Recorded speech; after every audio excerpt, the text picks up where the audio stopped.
ปา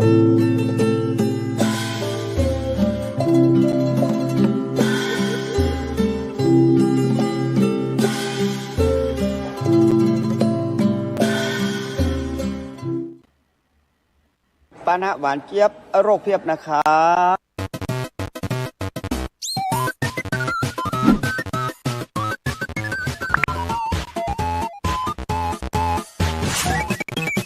หลวงพ่ออยู่ก่อนครับหลวงพ่ออย่าดื่มแบบนั้นรู้ไหมครับดื่มแบบไม่ตวงน้ำตาลจะเข้าร่างกายเยอะเกินนะครับดื่มน้ำหวานบ่อยเสี่ยงเป็นเบาหวานนะครับเบาหวานลงเท้าต้องตัดเท้าลงไตวายขึ้นตาบอดเข้าหัวใจวายนะครับควรจะเทใส่แก้วเอาพอประมาณหรือตามที่เขากำหนดจะได้ลดปริมาณน้ำตาลที่จะเข้าสู่ร่างกาย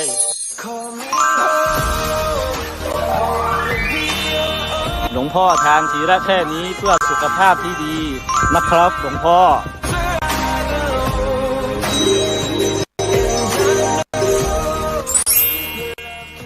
โภชนาดีชีวิตยั่งยืนนะ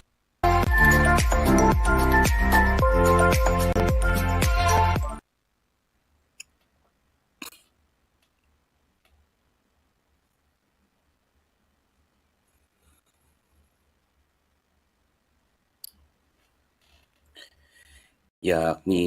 ความสุขนั้นมันมีมันหลากหลายสุดจะบรรยายไปสอบได้หันพ้องว่าแอวปอยแอวห้างแม่นมัน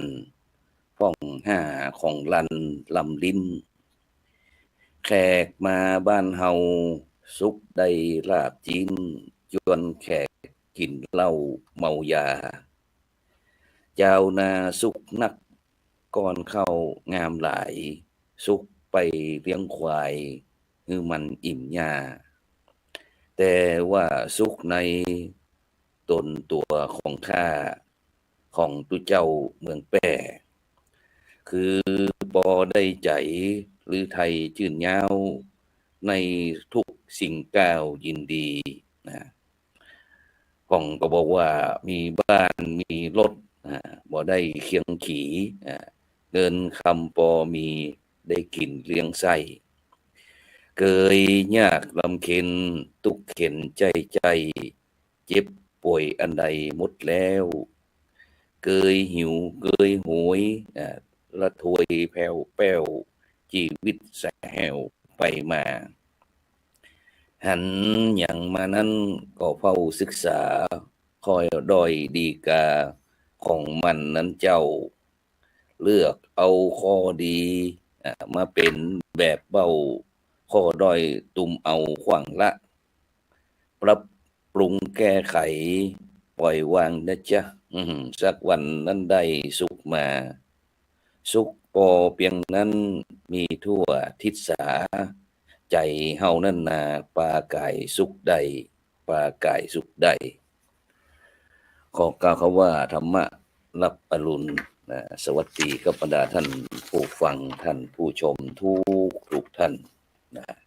ในเจ้าวันนี้ก็เป็นเจ้าวันพุธ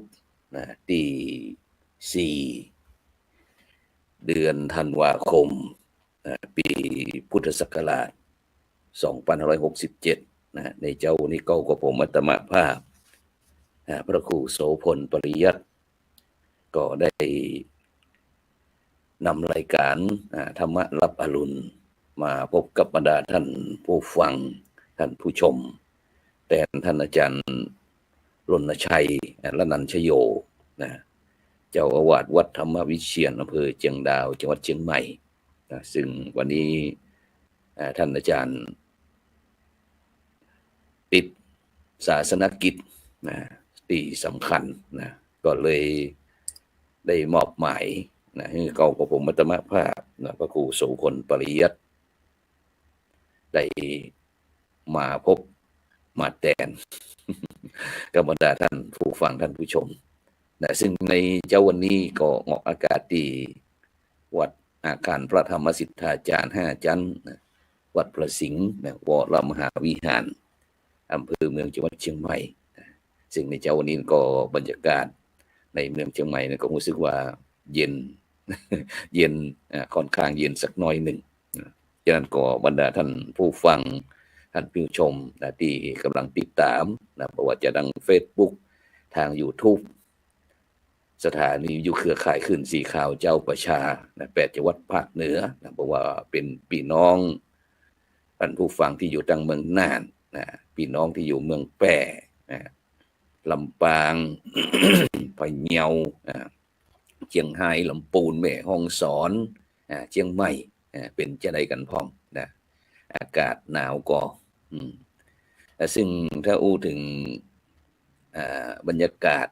ในช่วงนี้หลายพื้นที่ก็ยังมีฝนตกอยู่บรรดาท่านผู้ฟังทั้งหลายนะโดยเฉพาะพี่น้องภาคเหนือเขานะเย็นสบายนะภาคกลางก็สบายแล้วหลังจากที่น้ำท่วม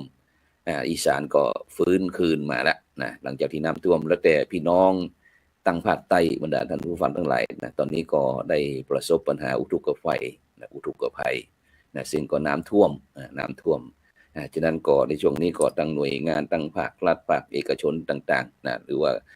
พระสงฆ์องค์เจ้านะก็ได้ช่วยกันเป็นหูเป็นตานะได้ช่วยสิ่งละอันพันละหน่อยนะแม้กระทั่งกำลังใจ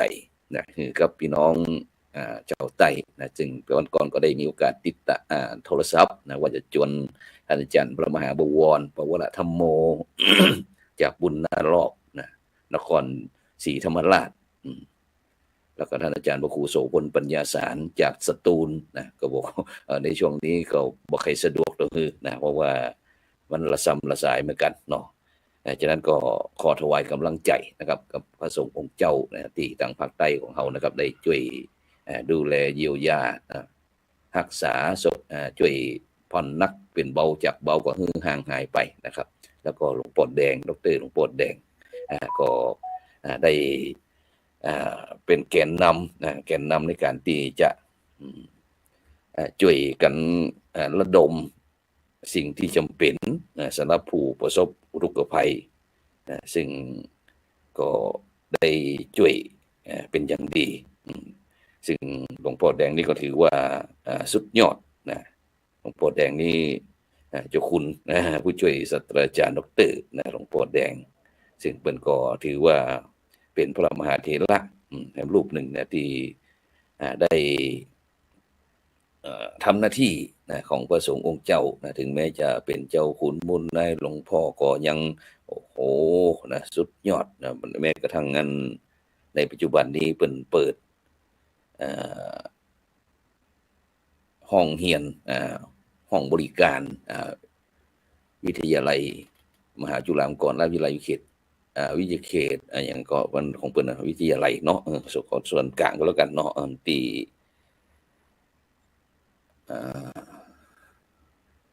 วัดของเปิ้นนั่นน่ะวัดอินทารามนั่นน่ะซึ่งก็มีนิสิตนักศึกษาต่างๆนะได้ไปไปเรียนกันเป็นนักหนาป่าป้านนะฉะนั้นก็นี่ก็เป็นแบบอย่างเป็นต้นแบบพระสงฆ์นักพัฒนานะถึงแม้จะค่อนข้างจะสูงอายุแต่หลวงพ่อแดงนี่ก็ถือว่าเป็นพระนักคิดนักพัฒนารุ่นใหม่ ที่บ่เคยตกเทรนนะฉะนั้นก็บรรดาท่านผู้ฟังทั้งหลายแต่ว่านี่ก็ได้มีโอกาสเดินทางไปสังเกตการณ์ในฐานะตัวแทนของคณะสงฆ์รวมกับภาคีเครือข่ายนั้นก็ได้ไปที่วัดป่าไม้แดงอำเภอชัยปราการจังหวัดเชียงใหม่ก็รวมกับภาคีเครือข่ายไม่ว่าจะเป็นตั้งกรมการปกครองสิทธิกรมส่งเสริมสิทธิเสรีภาพตั้งส่วนราชการต่างๆตั้งอำเภอก็ได้ไป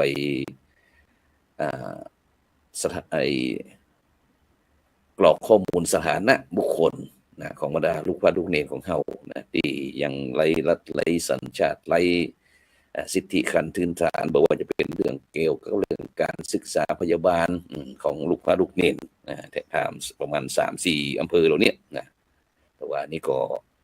เป็นที่อำเภอชัยปราการอำเภอฝางอำเภอชัยปราการอำเภอฝางแล้วก็จะขยายไปถึงยังแหงแม่อายต่างเหล่านี้นะ ฉะนั้นก็เป็นตีน่าอนุโมทนายินดีที่บรรดาพี่น้องภาคีเครือข่ายพร้อมตึงสถานการณ์ก็ได้เป็นห่วงเป็นใยในสถานะของลูกพระลูกเนรเรื่องการดำเนินชีวิตต่างๆนะนี่ก็ถือว่าเป็นการทำบุญอันยิ่งใหญ่นะที่บรรดาพระสงฆ์สามเณรของเราได้รับนะฉะนั้นก็ช่วงในเดินทางกลับมาก็ได้มีท่านพี่นานทวัชชัยนะท่านอาจารย์ดร.วิสิทธิ์ทิตาวิสิทธิ์โทนะซึ่งก็เดินทางผ่านมาตั้งเชียงดาวไม่เลยก็ได้รับสายโทรศัพท์สายหนึ่งนะบรรดาท่านผู้ฟังจดไว้เด้อนะ062 328 0816นะ816ตาย0816นี่นะ0623280816นี่ก็โทรศัพท์เข้ามาพอดีอาตมาภาพก็เปิดเปิดลำโพงนะคือทุกลูกได้ฟังแล้วก็เปิดก็ถามว่าฮัลโหล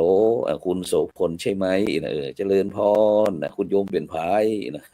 เป็นหลวงพี่หรือคะเมื่อนะแล้วเขาก็เลยถามโยมเป็นไผนะเปิดก็ถามว่าข้อมูลของท่านนะถูกเขาเอาไปทำธุรกรรมอาจารย์อาตมาก็เลยบอกพอละบ่ต้องไปอู้อย่างนักเลยนะก็วางสายกันไปนะนี่ก็คือเป็นภัยเงียบนะที่บั่นทอนสุขภาพจิตสุขภาพใจก็คือ call center บรรดาท่านผู้ฟังทั้งหลายนะที่โทรศัพท์รบกวนนะนี่คือเป็นภัยเงียบนะที่มาแรงมากนะที่ทำให้วิถีชีวิตของมนุษย์คนเฮานี้ได้ตกระกำลำบากนะซึ่งหลายท่านหลายคนก็ตกเป็นเหยื่อของบุคคลเหล่านี้นะซึ่งบุคคลเหล่านี้ก็ถ้านี่ก็คงจะเป็นเปรตบรรดาท่านผู้ฟังทั้งหลาย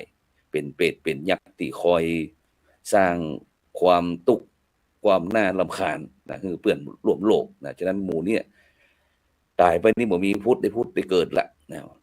ฉะนั้นก็จำไว้เด้อบรรดาท่านผู้ฟังทั้งหลายที่เบอร์โทรศัพท์ที่อาจารย์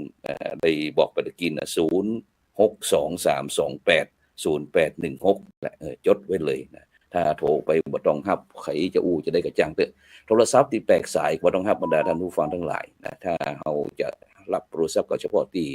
เฮาได้คุ้นเคยกับตัวอันแต่เนื่องจากที่อาตมาก็ของอาตมาภาพนั้นก็เป็นเลขานุการที่จะต้องมีการประสานงานเนาะบางครั้งก็ห่วงทั้งที่เขาฮู้เขาเก่งแล้วว่าเนี่ยบุคคลเบอร์ที่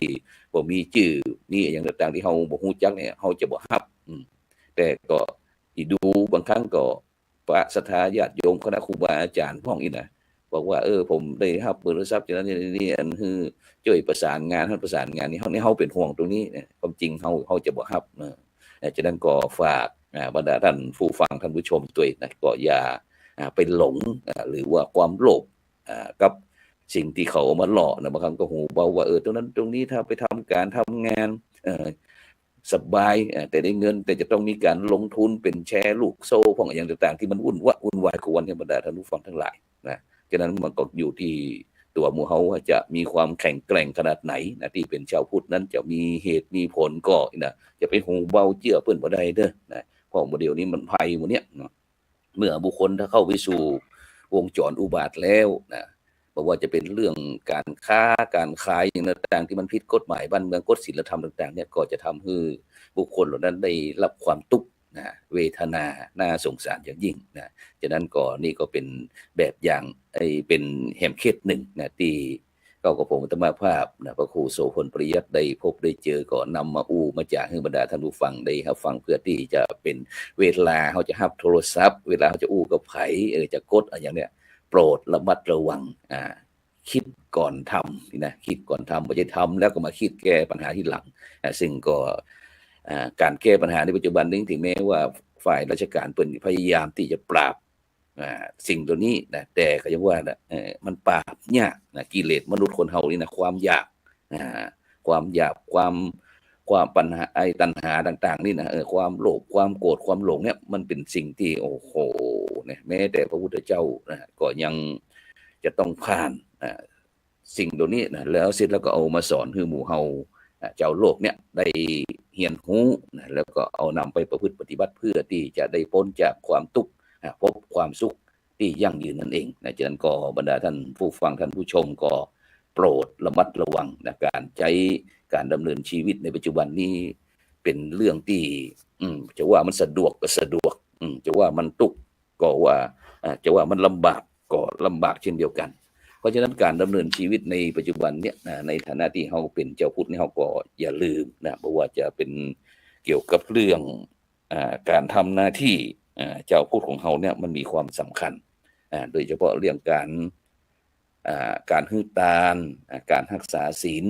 การเจริญจิตภาวนาซึ่งการเจริญจิตภาวนาการภาวนาเนี่ยหรือว่าปฏิบัติธรรมเนี่ยบรรดาท่านผู้ฟังทั้งหลายบอกว่าจะเป็นเรื่องกายภาวนาศีลภาวนาศีลภาวนาจิตภาวนาแล้วก็ปัญญาภาวนาเนี่ยที่เกี่ยวกับเรื่องการภาวนาเนี่ยมันเป็นสิ่งสำคัญที่มากนะที่ในยุคปัจจุบันเนี่ยนะจึงเป็นยุคที่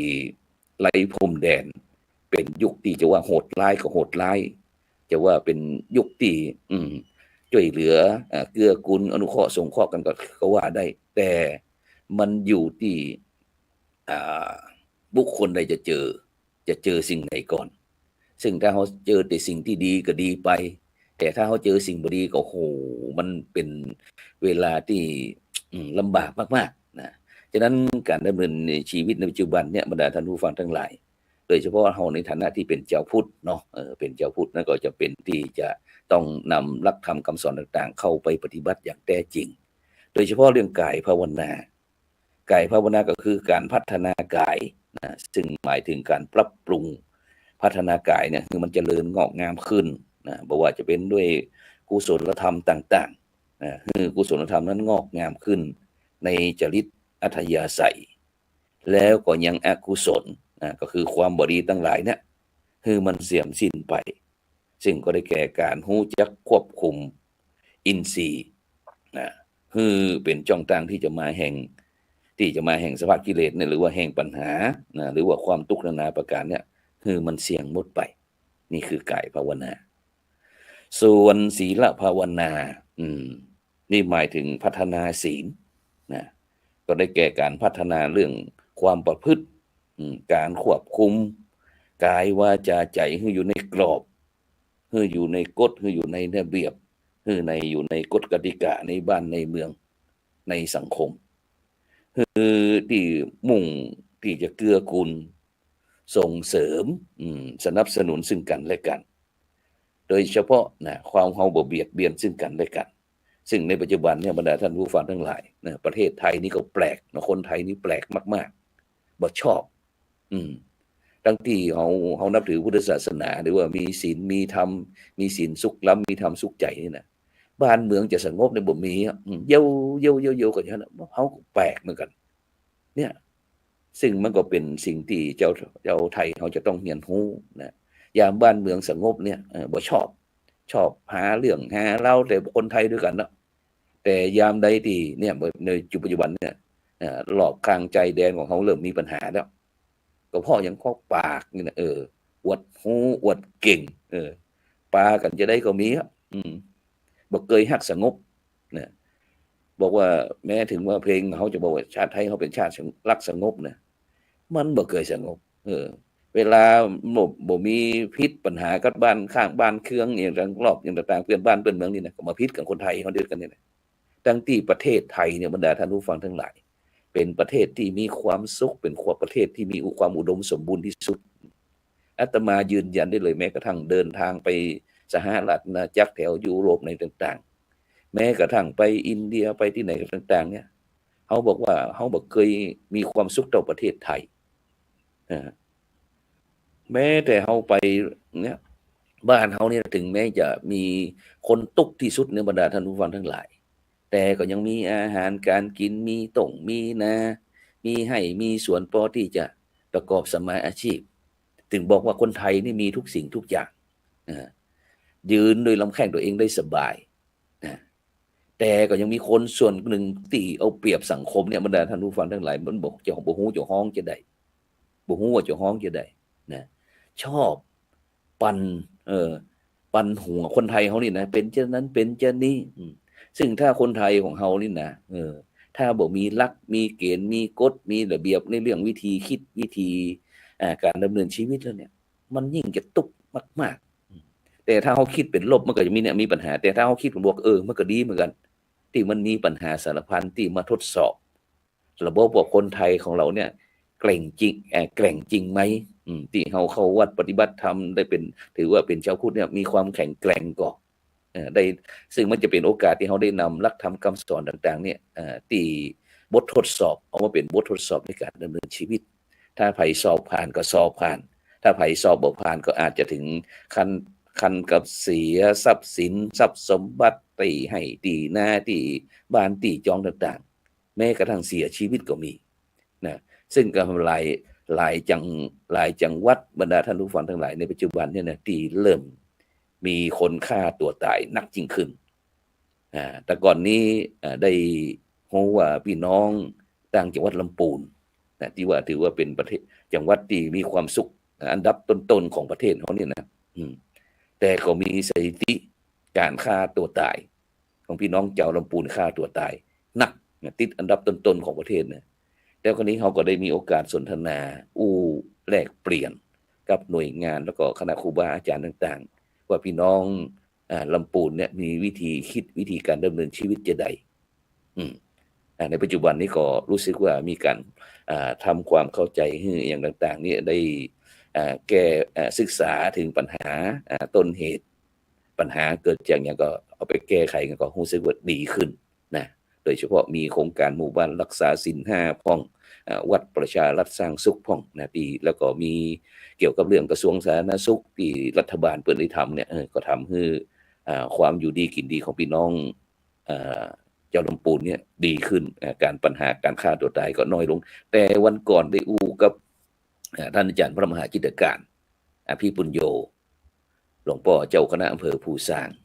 จังหวัดพะเยาบอกว่าท่านพระครูในปัจจุบันนี่นะรู้สึกว่ารู้สึก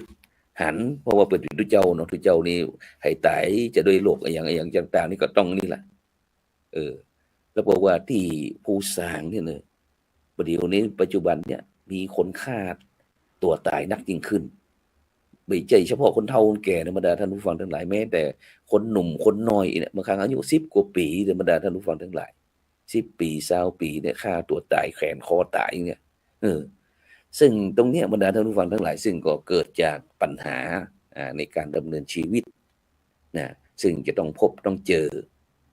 บางครั้งบางคราวก็ถลำเข้าสู่วงจรอุบาทอย่างที่ตะวานั่นได้รับโทรศัพท์ว่าท่านถูกเอาเอกสารเนี่ยไปทำธุรกรรมนี่นะ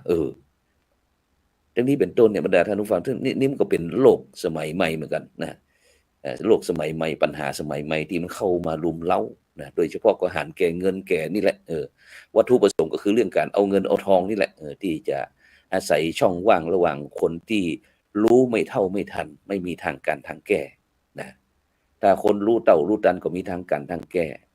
ซึ่งโดยเฉพาะเฮาบ่ต้องไปบ่ต้องไปสนทนาอย่างทุกสิ่งทุกอย่างบรรดาท่านผู้ฟังทั้งหลายกับคนที่บ่ฮู้จักนี่นะโดยเฉพาะโทรศัพท์นะบอกทำแบบนั้นทำแบบนี้อย่าโดยเด็ดขาดถ้าเฮาผิดจริงเนี่ยเจ้าหน้าที่กฎหมายบ้านเมืองเพิ่นจะมาเองบ่ต้องมีไอ้พวกโทรศัพท์มาบอกอย่างนั้นผู้ว่าปรารถนาดีประสงค์ร้ายหรอกนะฉะนั้นขอให้เจี้ยได้เลยถ้าบุคคลเหล่านี้คือเป็นพวกcall center หรือว่าพวกมิจฉาชีพที่คอยหลอกคอยหลอนทำให้สุขภาพจิตของประชาชนโลกเนี่ยแย่นะฉะนั้นแม้แต่พระสงฆ์เจ้าเขาก็เคยพบได้เจอสิ่งเหล่านี้ที่มันตกไปเป็นเข้าสู่วงจรอุบาทเหล่านี้นะฉะนั้นเขาจะหันข่าวฉะนั้นเนี่ยบรรดาท่านผู้ฟังทั้งหลายเมื่อเขาติดตามข่าวแล้วเขาก็ได้ศึกษาห้ำเฮียนกับมันแล้วโดยเฉพาะเขาก็เอาหลักธรรมคำสอนทางพุทธศาสนาเนี่ยเอาไปเทียบเอาไปนำมาประกอบใจแก้ปัญหาต่างๆที่เกิดขึ้นอย่างที่เขาได้อู้ถึงเรื่องกายภาวนาศีลภาวนาโดยเฉพาะเรื่องจิตนี่สำคัญนะจิตตภาวนาจิตตภาวนาก็คือเรื่องการฝึกอบรมจิตคือเกิดความเข้มแข็งมั่นคงนักแน่นเพราะอย่างเพราะว่าจิตของคนเฮานั้นนะถ้าบ่ฝึกมันก็จะเป็นจิตที่อ่อนแอเป็นจิตที่อ่อนไหวควบคุมยาก ฉะนั้นพระสงฆ์องค์เจ้าหรือว่าเจ้าพูดของเขาเนี่ยถึงฝึกจิตนักฝึกจิตนะการกำหนดลมหายใจเข้าออกนะหรือว่าจะสังเกตจากการต้องปองยุบอย่างต่างๆนั่นนะซึ่งเป็นวิธีการที่เขาจะฝึกจิตให้เข้มแข็งถ้าจิตเฮามันคงแล้วจิตเฮามันฝึกดีแล้วเฮาย่อมบ่เอ็นเอียงบ่อ่อนไหวอย่างในทางพุทธศาสนาบอกว่าจิตตั้งทันตังสุขาวหังจิตที่ฝึกดีแล้วนำสุขมาให้นะหรือว่าจิตตัสสะทะมะโถสาธุจิตที่ฝึกดีแล้วนำความสำเร็จมาให้ฉะนั้นเนี่ยบรรดาท่านผู้ฟังทั้งหลายนะจำเป็นเด้อนะถึงแม้การฝึกจิตฝึกใจนี่ไม่ใช่ว่าเฉพาะที่เขาจะไปทำที่วัดที่วาตัวเองแม้แต่การดำเนินชีวิตของเขาทุกลมหายใจเข้าออกเนี่ยเขาก็พยายามนะหายใจเข้าก็หู้หายใจออกก็หู้แล้วเขาก็จะเป็นผู้ที่ไม่ประมาทในการดำเนินชีวิตนะหลวงปู่หนูพระธรรมสิทธาจารย์บอกว่าคนเฮาเนี่ยหายใจเข้ากดตายบอกหายใจเข้าบ่หายใจออกก็ตายหายใจออกบ่หายใจเข้าก็ตายซึ่งถ้าเฮาได้พิจารณาตามความเป็นจริงแล้วเนี่ยเฮาจะหันสัจธรรมขึ้นมาฉะนั้นก็อยากจะฝากความปรารถนาดีในการดำเนินชีวิตในเจ้าวันนี้บ่คือบรรดาท่านผู้ฟังได้ประมาทในวันในเวลาทุกลมหายใจเด้อนะทุกลมหายใจเลยบ่ใช่ว่าประมาทเนี่ยสักชั่วโมงหนึ่งแล้วก็บอกประมาณถึง23ชั่วโมงอีกบ่ได้บรรดาท่านผู้ฟังทั้งหลายเพราะชีวิตของเฮานี่มันบ่แน่นอนนะฉะนั้นก็ต้องขอบคุณอนุโมทนากับบรรดาท่านผู้ฟังทุกท่านนะซึ่งโดยเฉพาะหลังจากที่ออกรายการนี้ก็วันนี้ก็จะเดินทางไปที่วัดลัทธิวันพระนอนขอนตาลอำเภอแม่ริมจังหวัดเชียงใหม่ของเฮานะจะไปร่วมเจริญพุทธมนต์ในการเปิดฮานเซเว่นนะที่ท่านอาจารย์เจ้าคุณพระวิสุทธิวัชราพรหรือว่าครูบาขาวเนี่ยเปิ้นได้มีการที่จะได้นำสิ่งของจากสินค้าโอท็อปนะถือว่าหน่วยอบรมประชาชนประจำตำบลของคณะสงฆ์ตังหนเหนือเขาเนี่ยก็จะไปนำไปใจกาไปขายมันไปเป็นตีของระลึกนะในวัดเปิดบริการนะซึ่งก็โดยเฉพาะวัดลัทธิวันพระนครตานี่ก็เป็นวัดที่พี่น้องพุทธศาสนิกชนตึงชาวไทยและต่างประเทศนี่เข้าไปใจบริการนักหนาป่าๆฉะนั้นก็วันนี้ก็จะไปเป็นกำลังใจให้เปิดด้วยฉะนั้นก็จะไปลืมเด้อบรรดาท่านผู้ฟังทั้งหลายระหว่างวันที่6ถึงวันที่11นั้นเขากับผมธรรมภาพพระครูโสพลปริยัติก็จะต้องเดินทางไปทัศนศึกษาพุทธไปที่12ปันนา12ปันนาซึ่งก็จะมีการไลฟ์สดรายการใดรายการหนึ่งเนี่ยออกจากต่างประเทศพุ่นเนาะนะซึ่งก็จะเป็นในคืนภาคกลางคืนวันศุกร์วันเสาร์วันอาทิตย์นั้นจะออกจะได้พ้องฉะนั้นก็บรรดาท่านผู้ฟังท่านผู้ชมก็เตรียมติดตามเด้อนะจะเป็นจะใดก็จะฟังว่าการไปต่างประเทศนั้นมันเป็นจะใดซึ่งก็จะเป็นทั้งการเผยแพร่แล้วก็เป็นการเชื่อมภาคีเครือข่ายในทางพระพุทธศาสนาของเราโดยเฉพาะต่อยอดของมูลนิธิลุ่มน้ำโขงนะในรายการพระพุทธศาสนา4แผ่นดินของเราฉะนั้นจะเป็นจะใดก็คอยติดตามรับฟังกันรับชมกันฉะนั้นก็ในเจ้าวันนี้ก็เวลาหมดเวลาจำเป็นที่จะต้องนำรายการจากบรรดาท่านผู้ฟังไปก่อนฉะนั้นก็เจ้าวันนี้ก็ขอให้ทุกท่านกินข้าวหลามน้ำแล้วเด้อนะสุขกายสบายใจนะทุกสิ่งทุกอย่างแล้วที่สำคัญคืออย่าประมาทในการดำเนินชีวิตนะชีวิตนี้มันน้อยนักนะเฮาบ่ฮู้ว่าเฮาจะอยู่ถึงขนาดไหนฉะนั้นก็มันสร้างคุณงามความดีเพื่อที่จะเป็นสะพานบุญเป็นกองบุญเป็นกองคุณงามความดีต่างๆที่จะให้เฮาเนี่ยได้นำไปสู่ปรโลกหน้าหรือว่าโลกต่อไปฉะนั้นเจ้านี้ก็ขอกล่าวคำว่าสาธุ